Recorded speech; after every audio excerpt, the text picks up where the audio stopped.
welcome back to Starsight Animation. My name is Starsight, and today I'm going to talk about how I made a helmet for my Halloween costume in Blender.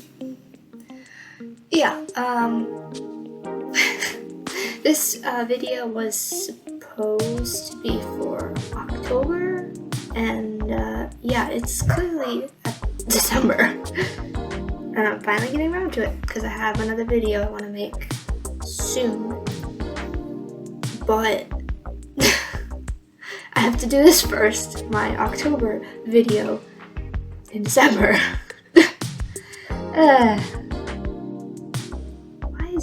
Why is there always a freaking ad? You're interrupting my music.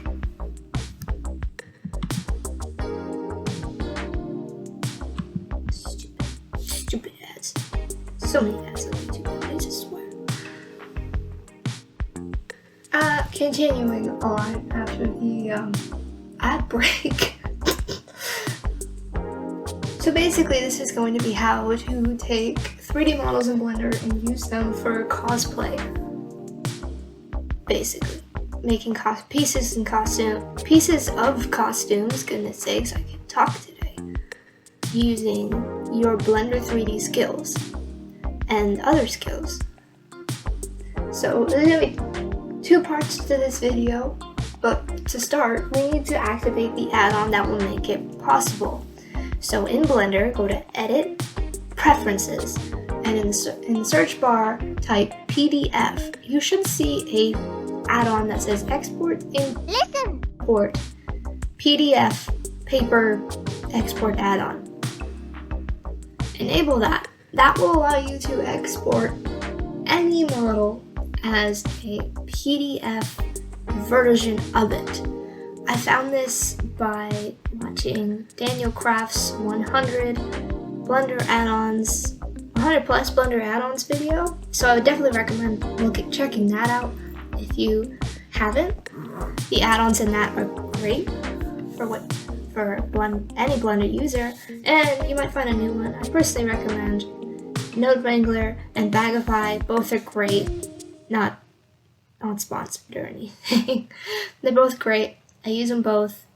Quick Cliff Notes version is you want your topology to not be too complicated, because obviously if there's millions of polys, it's not going to export very well. And another thing is you will probably have to manually unwrap your model, as in order to make it make sense, you're going to have to seam it and unwrap it manually, because the unwrap tools aren't amazing for this kind of thing. Like I made this little triangular prism thing for my graphics class that I'm currently taking, and it originally split up all of the faces into separate things, when what I wanted was like a foldable thing that I could just take the seams together. So I had to manually seam it in order to get that result. It didn't just automatically unwrap that way. So the first part of this tutorial is if you don't care about scale, which, like for this cube, for this little triangle thing, leave behind I made for my creative resume, I didn't care. It just needed to exist, it didn't need to be a certain size. In this case, you would go, it's under export, it's also in the add-ons like slide thing on the side, but you go to export, PDF, and then you want to pick your paper type. It'll automatically default to A4. You just change that to whatever paper size you have, and it'll export to a PDF of that size. And then you just print it out and assemble it, and you have a paper version of whatever your model was. You can export it with the texture you have or without.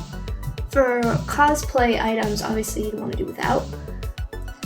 However, if the scale does matter, like for a helmet or something that's gonna have to fit on your body, it's a bit more complicated. Not so much complicated, but definitely more tedious. It's gonna be more tedious because I personally find the sizing controls aren't great. So even if you tell it like it's this height, it won't necessarily turn out to be that height in real life. That just might be me messing up, but I find that it definitely helps to check the scale before you make the final foam version. So I ended up making 3 different versions of this freaking helmet, like in different sizes, in between classes. One was too small, The second one was way too big, and the third one, which is the one I eventually settled with, after I made the final foam version, it was still a little bit too big. I should have made it a bit smaller. But yeah, I would definitely recommend doing that, is making the paper model before you try to make it out of foam or Warbler or whatever. Because if it's the wrong scale, then you've just wasted a whole bunch of your supplies, as wherein printer paper is relatively cheap per page, so it's definitely a good investment to make sure it's the right size, because otherwise you're gonna be screwed. So yeah, it's very tedious to just do it over and over again, especially if you're really busy like I was, which is partly why this video is so late. You still have to manually seam it. It's even more important if it's a complicated model. Like for Megatron, I finally got it to the final scale, and I had to go over it so many times adding seams because I just didn't know. Because you have to turn off, I should have mentioned this before now, but you have to turn off auto scale when you're exporting this. It will scale it to fit the page better, so it'll be the wrong size. So if the scale matters, you have to turn off auto scale and do it yourself. And then you'll export it and it'll tell you that there's an island that doesn't fit the page. And it took me forever to find the freaking polygon that was the polygons which were breaking the page. It was the one on the bottom. So I had to split that up, and you have to sacrifice things that just make it so much more annoying. Like making the helmet, there was some faces that I definitely would have attached together. Like it would have worked a lot better if they were together, but they were separate, which made it a lot harder. So when you're making your paper version of your model, you have to make sure you have tabs and numbers, because otherwise you're gonna be sticking paper edges together, and that's not gonna work very well. But then when you export it for the template for your helmet, you can just get rid of that and you'll be fine. Just remember that the numbers aren't on the islands themselves, so you'll have to write them on, like I did, to make sure you got the right stuff. This has been a mess, but hopefully I can edit this so it makes more sense. Thank you for watching. There should be a video coming out within the next week about Transformers Shattered Glass comic redesigns, because I want to do that.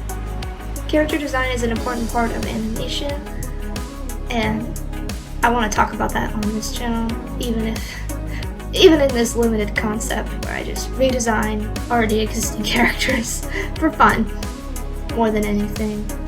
As we go into holiday season, I hope you all have a great time. Like and subscribe the video. Like and subscribe the video. That is a sentence. Subscribe down below, like the video, share, whatever. You know what to do. I don't need to tell you. And I hope you all have a wonderful week. See you next time.